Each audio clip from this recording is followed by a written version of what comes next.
welcome to the Indian Sun. Today we have a very special guest with us. Her name is Manjulika Pramod, and she is a travel blogger, writer, and recently has started an art project. Ever since the pandemic and the lockdown, she has changed her tack from being a travel writer to an art entrepreneur with a vision for a sustainable living.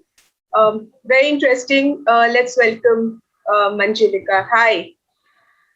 Hi, Shoma. Thank you. So, Manjulika, tell us something about yourself.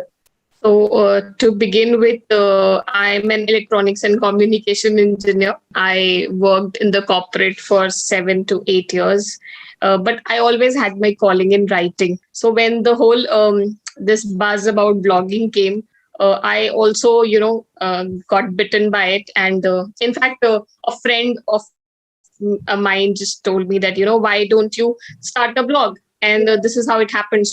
I have been writing for, I think, for 12 years now. My blog is 12 years old.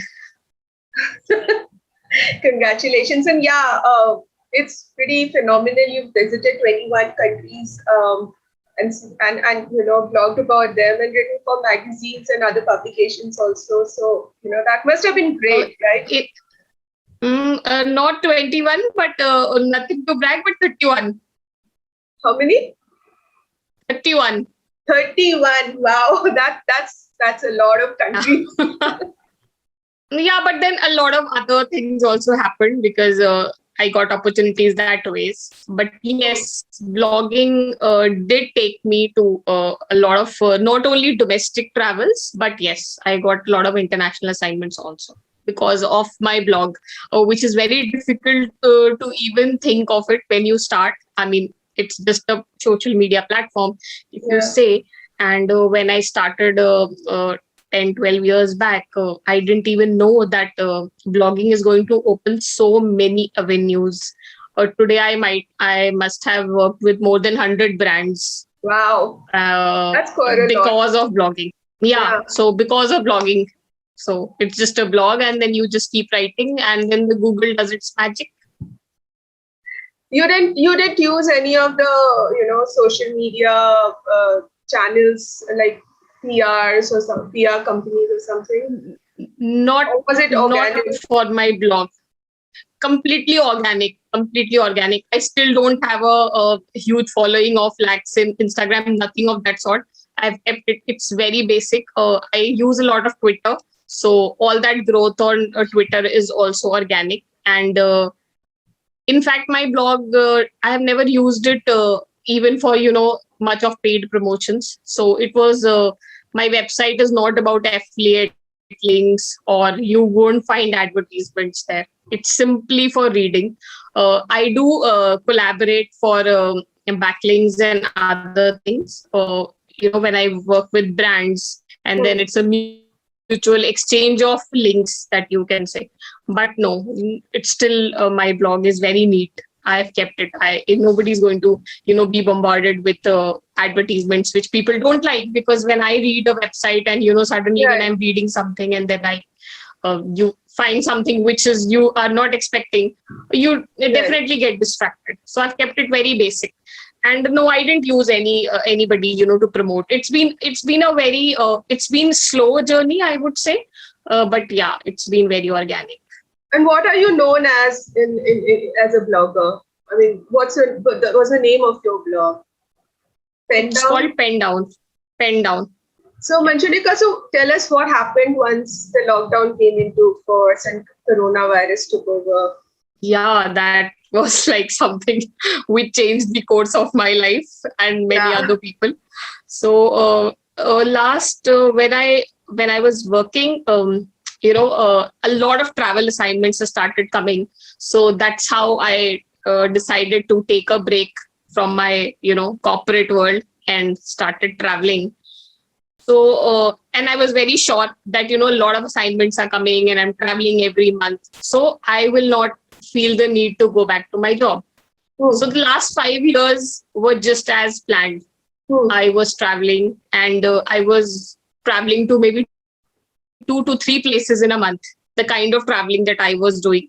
I was there were very few that I was planning my own because I was doing a lot of assignments. There were collaborations, invites from tourism boards, or there were invites from hospitality, or there were other kind of brand promotions and others. So they also sometimes entail travel.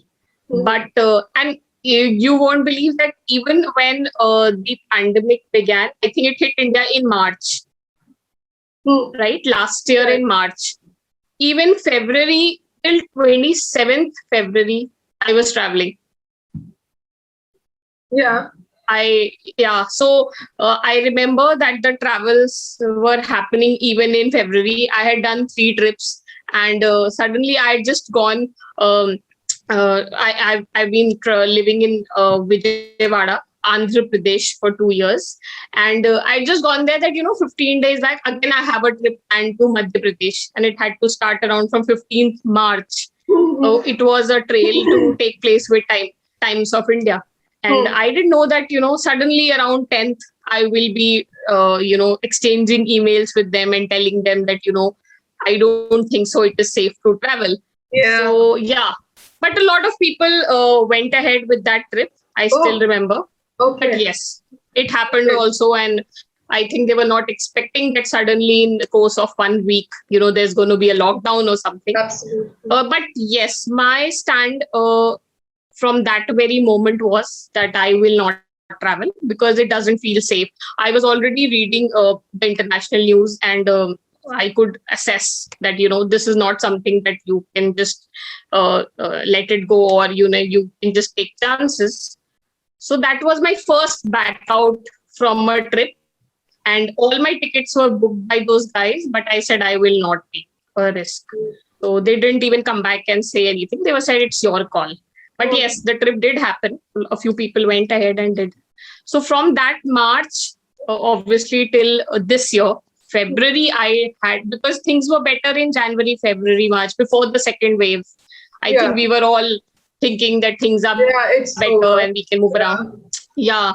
So then in February, I had again traveled to Mandu on the invite of Madhya Pradesh Tourism. Yeah. Okay. So I went there. But again, Shuma, when I went there, I realized that it didn't feel the way things were. I mean, not at all. I mean, right from the airport, there was a fear. I mean, it wasn't the kind of freedom that, not that I have not taken flights during this week. I mean, during this year, I had to take a couple of flights because, like I told you, I've been living in Andhra Pradesh and I had to come back to my family in Delhi. So that was still something which was not something that I was doing for leisure. I had to do it to come and meet my family. But otherwise, I wasn't, feeling safe about it. So when you ask what I did in the whole of last year, I really got affected in March because, everything had changed, and I was like, what is this now? So many assignments are falling out. And so just to start the things, I mean, anyways, I had been freelance writing. I've been doing content writing, freelancing and all these things. But, what do you do in a pandemic? Because nobody has faced that kind of situation. So then I went back, to my hobby, which is like I love doing a lot of artwork. So before the lockdown, I don't know what happened. I bought a couple of, blank art books. I bought a couple of sketch pens and some colors. And I was stuck in a hotel apartment with my husband. So I was not even home. And I thought, now that, so we just had a room to ourselves and we were not even home. So I said, now I will have to, apart from the cooking and the cleaning that we had to start learning, I also start. That was a new one for a lot of people. For me also. Especially cleaning up. For me also, in fact, I learned cooking completely from basics. Wow. I didn't know a bit. So I learned a lot. So this is something that I would say is an accomplishment, a good outcome of the pandemic. I know, no. That's true for a lot of people.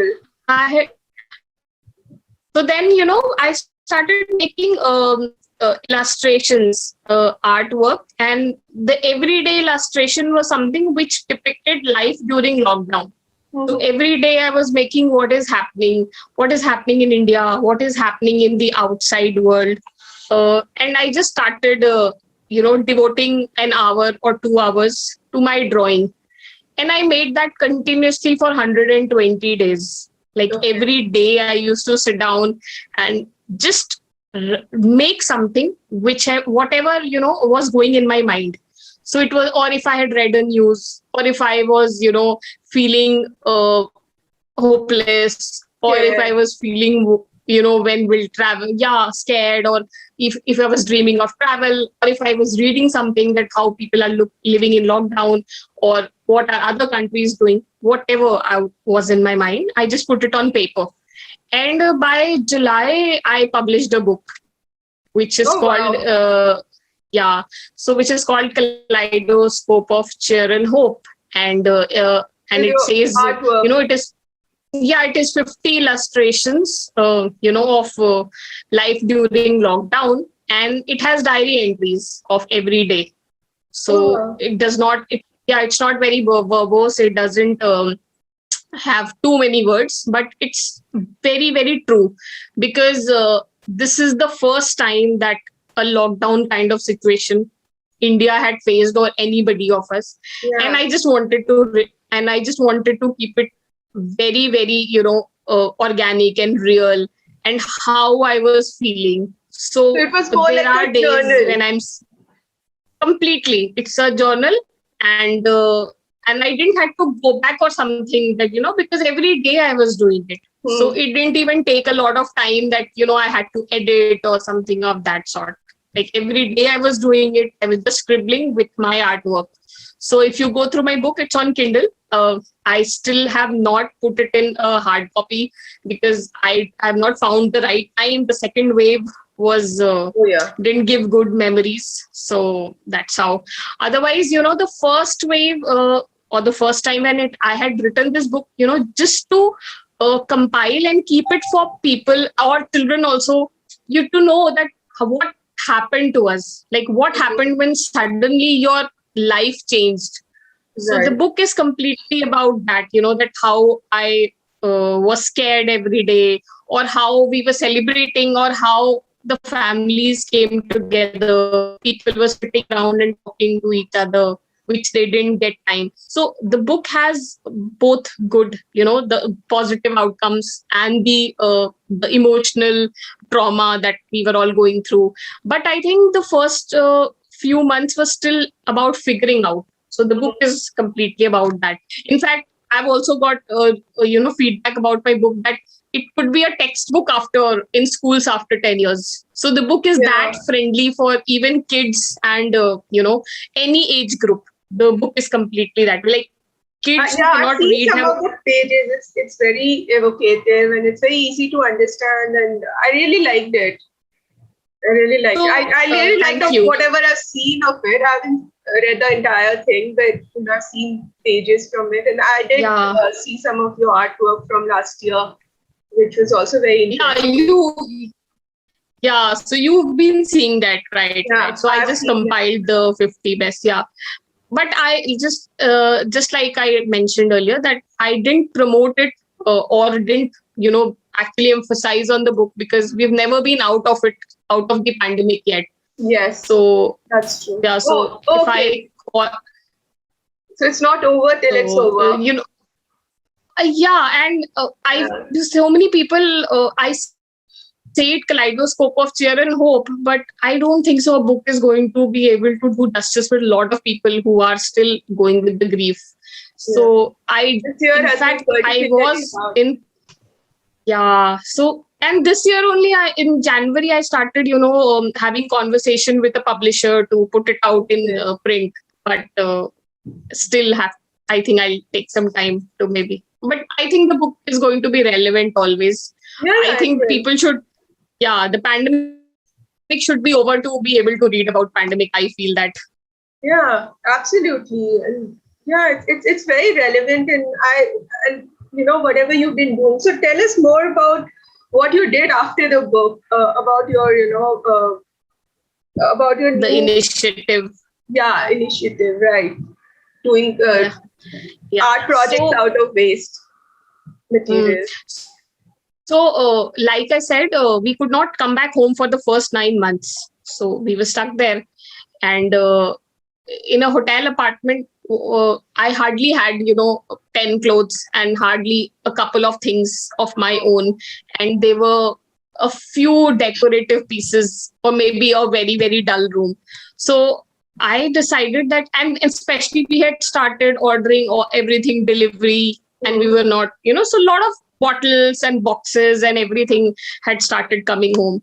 So now I thought that, now that I am doing a lot of artwork, why not use the trash that we are consuming every day and ordering, accumulating. And so it just occurred to me one day. And this was not something that I was not thinking about, because during my travels, all these years in the past 5 to 7 years, I have always been attracted to, all that art which is made of trash in several countries. So whenever I travel, I always stop and, admire the works that has been done, or, when you find them on the streets or at the crossroads, people, all that metal scrap or whatever. So I like what people have been doing around sustainability or environment. And I also ask also the initiatives that are being taken in cities. And especially I remember when I went to Germany, I learned a lot that, these people do a lot of sustainable work and a lot of upcycling and repurposing. So basically this word about repurposing and upcycling, I had learned there only. So then I thought, I read about it and what exactly is upcycling. And then I decided that I realized that even a bottle or even a delivery box, a carton which is coming home, I shouldn't just throw it in the dustbin. There is something that I can do out of it. Mm-hmm. So then I thought that why am I making my artwork every day on a paper? Let me just make something useful for myself and decorate this room. So basically, I started, decorating my room, which was there away from my home. So it started from there, and I started painting bottles. And I had a couple of old CDs in my laptop bag, so I just painted them first. And also during my travels, I have learned a lot of Indian art. So art has always been one of my focus areas. So whenever I used to go to a particular place, I used to learn that art. So this is how I learned Varli. This is how I learned Gond. This is how I learned Kalamkari. So, or even Madhubani. So, I know the artworks, Indian artworks, and I take a lot of interest also that which one comes from which state, and if I can pick some nuances and use it. So I said, why not let me use these Indian art in my bottles and in my CD work or in other things that I'm making. And by the time, in 6 months happened, I had painted more than 50 bottles. I had done a huge work. And I'd create. So I'll send you a photograph, which you can put it here, which shows my whole complete study table is covered with things that I have, which painted. I have made and painted.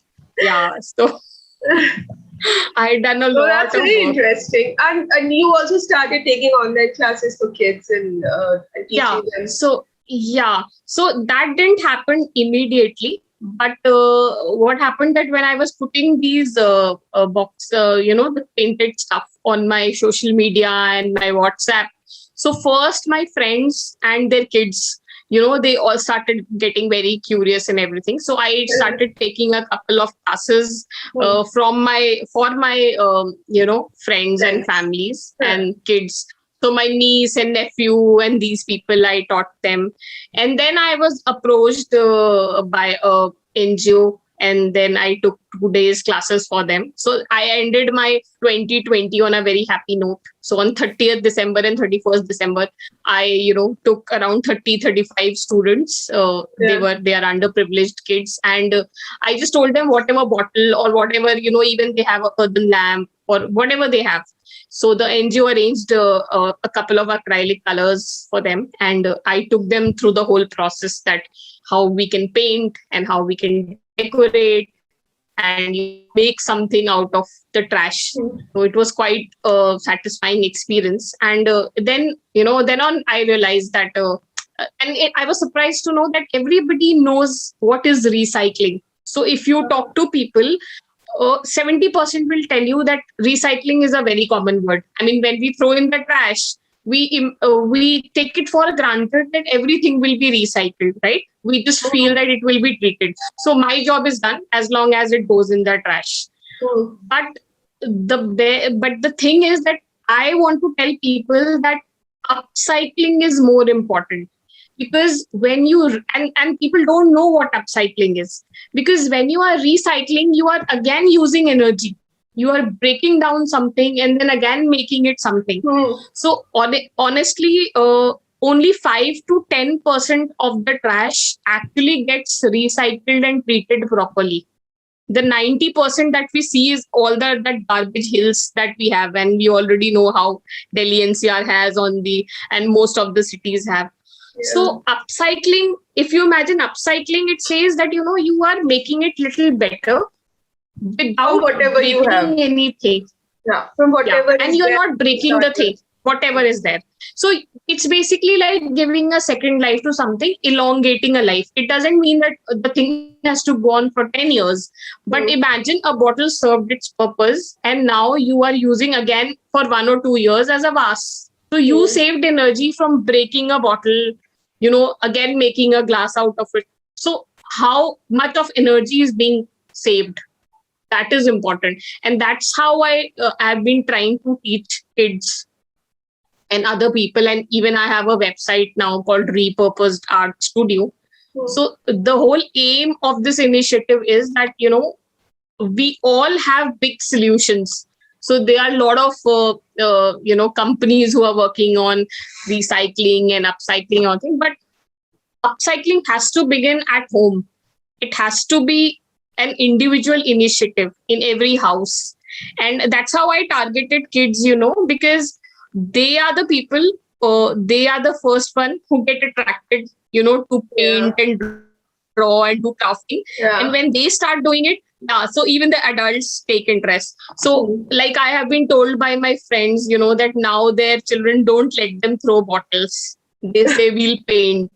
We'll do something. So that's been a very encouraging feedback that I've got. Yeah. And now my own family, the nephews and nieces, they make something and keep sending me that, I've tried to make something like you, and please teach me how to do, good art, or please teach me to do. So yeah, that way I would say that it's been a very, very positive influence. Like whatever I have seen around me, I might not have brought a change in 500 people, but at least I know that 50 people around me have definitely benefited, and they're trying to bring upcycling in there. Like I have a few of my, fellow like travelers, or even the people I have worked with, for my travel blogging and travel writing. And now they order a couple of things made by me. So they are like, send us a customized thing. Yeah. So send us a planter. We want to send it to a friend or like that. So I don't have a huge customer base, but yeah, gradually. You started a small sustainable business. Yes. So the aim was basically to teach and inspire. But now the other part that I'm trying to do is that I have to, scale it up. So I'm just trying to see that, how I can take it to the next level. But the core values will always be that people have to start upcycling at home. Right. And I want to be, somebody who can provide upcycling consultation.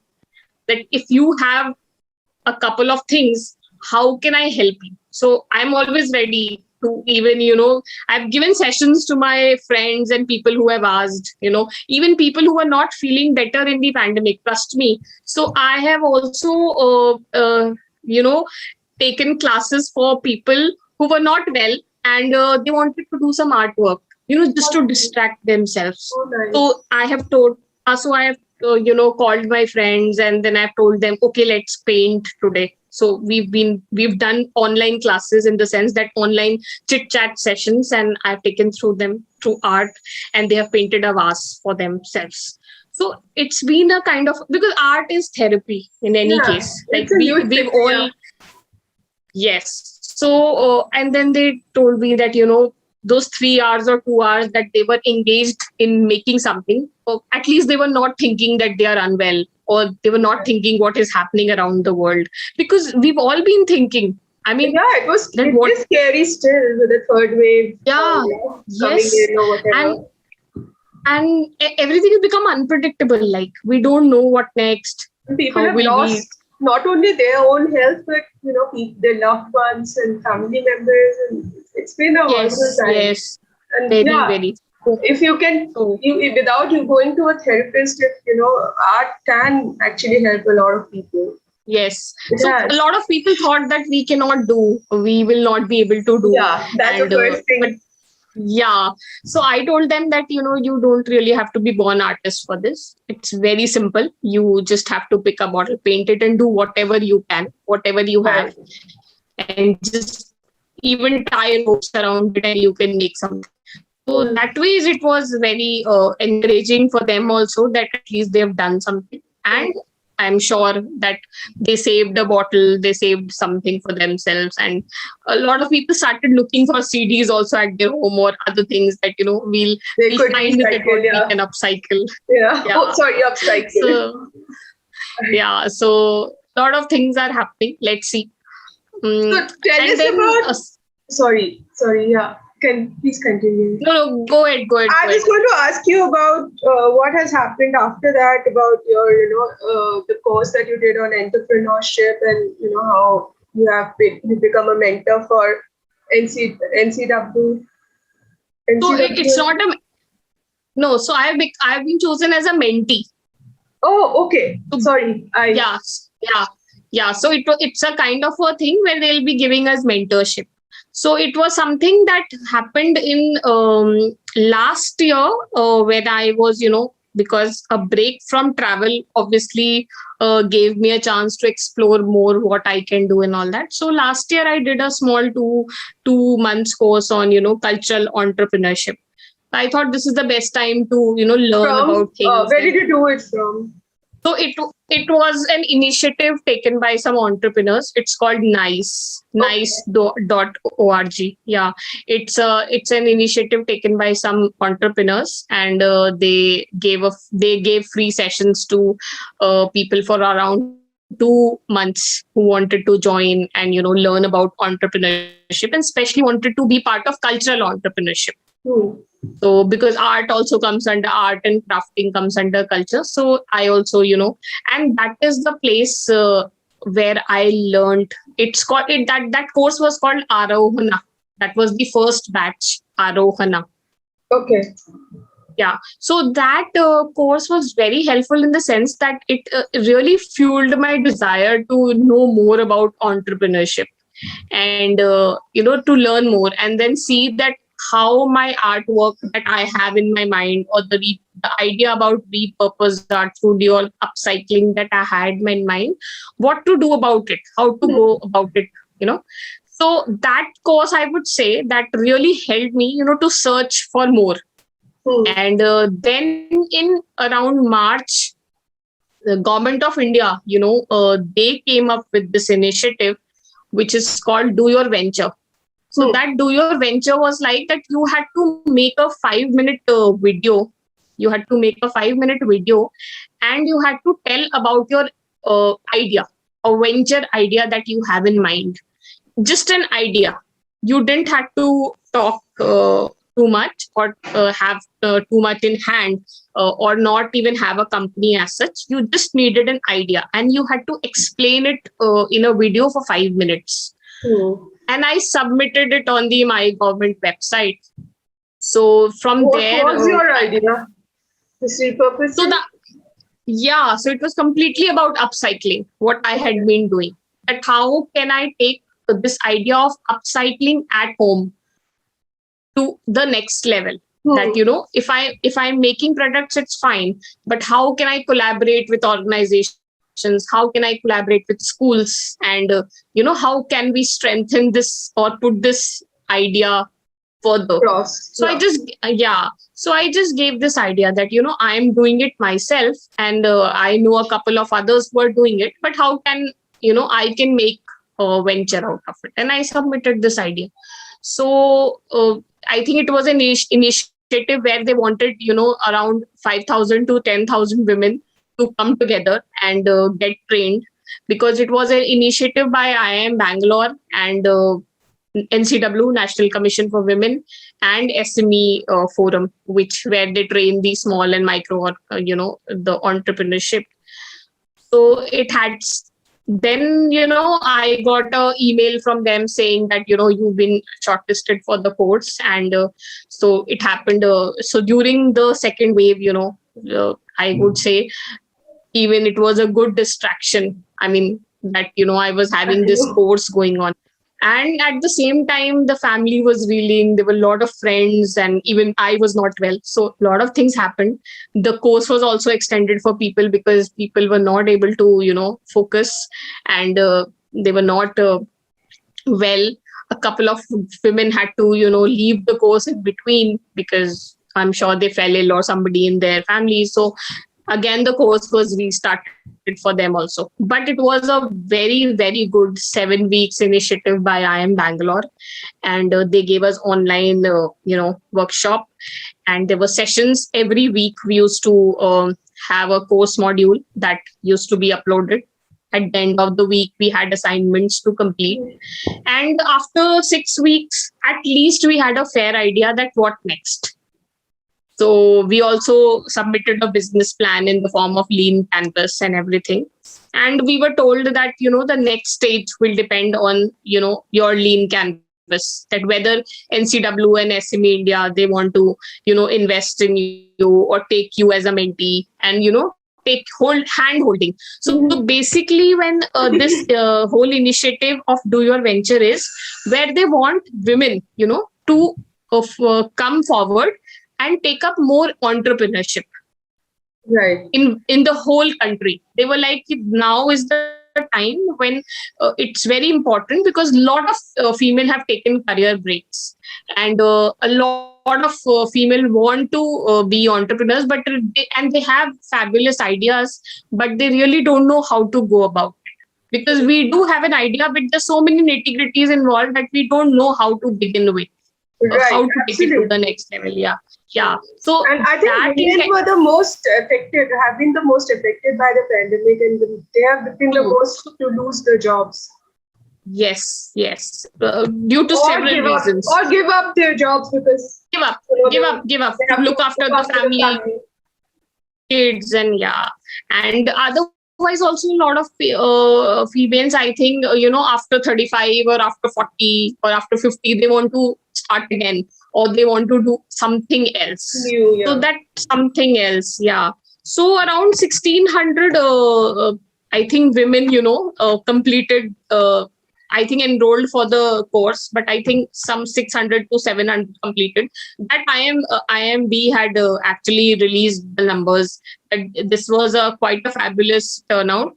Despite the pandemic, that a lot of females completed the course and they, did their assignments. Because from day one, it was very clear that a lot of people are stakeholders in this course. So this is not to be taken lightly. So if you don't complete the course, you don't get your certificate and you don't go ahead.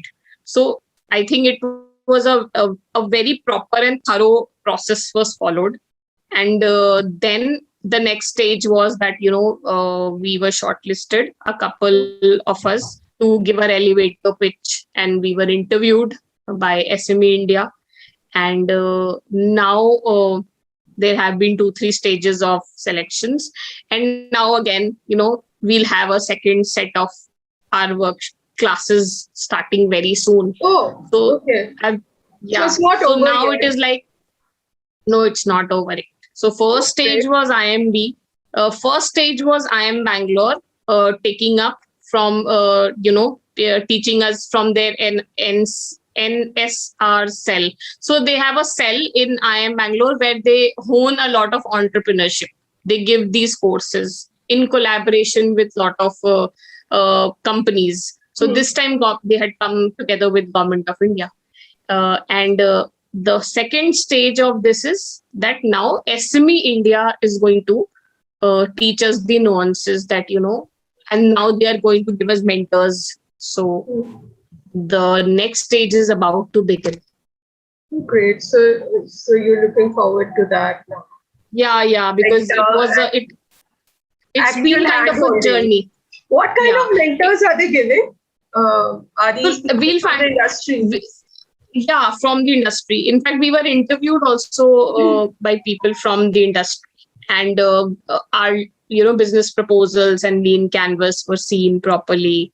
And even during our elevator pitches, the questions were very relevant only, with our ideas. So now the ideation state has to go to the next level, right? You aren't an entrepreneur unless you actually make a business or something valuable out of it. So I think now the idea needs to be shaped. Right. So let's see how it is. And I've been trying to collaborate this environment, sustainability, and travel together, like I told you. So travel in the sense that my artwork is inspired by my travels. It is inspired by the Indian art. So that ways it's still there. And I'm not leaving travel blogging, or I'm not leaving travel writing. But yeah, this is a second stage, an enhancement to the, the things that I have learned from travel.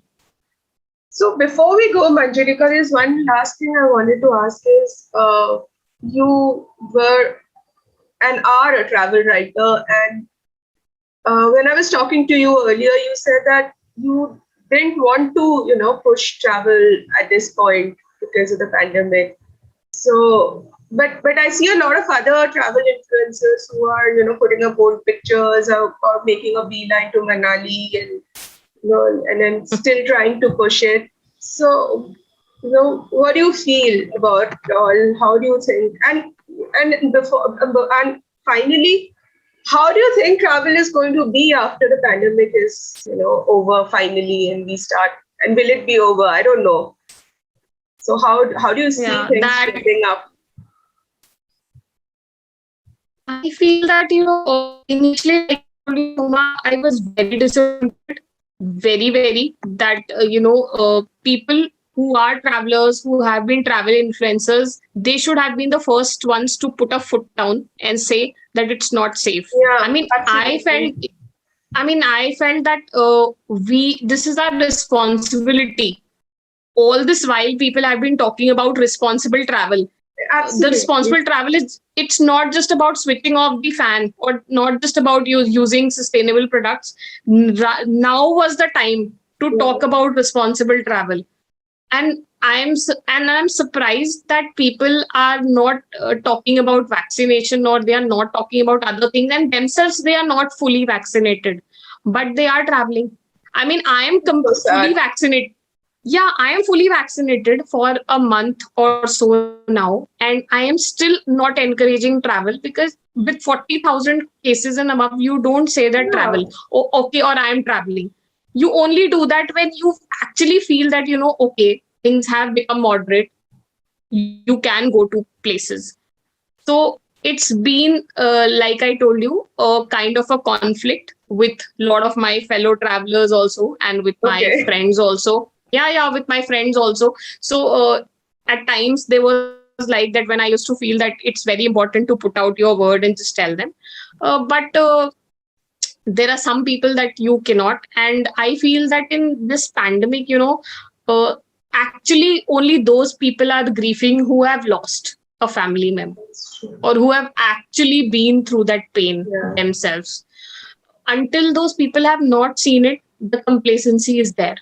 So I wouldn't say that anybody should face it, but at least we should respect, and we should be aware what's happening outside, in the outside world. Wherever people have been, in a haste to open and travel, like Europe, US, we have seen they've already been, struggling with third and fourth waves. Absolutely. So this is a lesson that we'll have to take. And if you say that a lot of people are traveling, I also know a lot of fellow travelers and fellow travel bloggers, and I must applaud them, who have been saying everywhere that we have old parents or we have kids around in the house and we are not traveling. It's not safe to travel. So there have been both the voices, both kind of voices, where, I know fellow travelers who used to do a lot of travels every month, and they have not been traveling. They still believe that they will not travel for their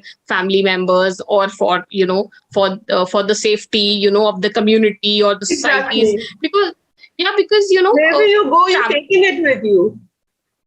True, and most importantly, you may be fully vaccinated. What about the places and what about the people there? Absolutely, they are not. So only the urban, I think only the urban Indians have been, been lucky enough to get fully vaccinated.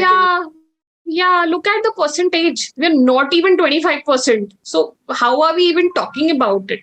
So if people are saying, that it's right time to travel, I don't think so. It is. I mean, I'm completely vocal about it, that I'm not taking any media trips. I'm not doing any leisure trips. We are all missing, the mountains, and we all want to be at the beaches. Right. But the losses in the family, have told us that COVID it's not unreal. It's for. Thanks, Manjulika, for joining us. Thanks. And thank you. Hope to see you soon. Bye. Bye-bye. Take care.